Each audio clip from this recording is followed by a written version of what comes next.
సుదర్శన్ కావచ్చు, వీళ్ళందరూ కూడా మన శాసనసభ ఎన్నికల్లో పార్టీ తరఫున టికెట్లు ఆశించి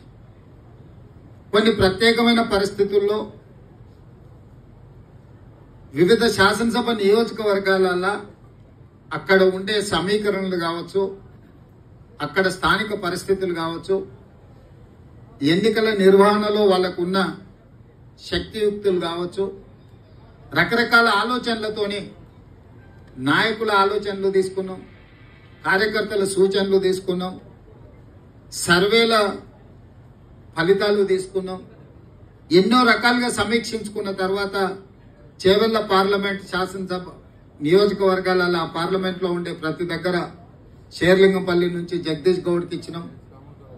రాజేంద్ర నగర్ నుంచి నరేందర్ ముదిరాజ్కి ఇచ్చినాము, చేవెళ్ల నుంచి భీమ్ భరత్కి ఇచ్చినాం, వికారాబాద్ నుంచి ఆ రోజు అక్కడ ఉన్న పరిస్థితి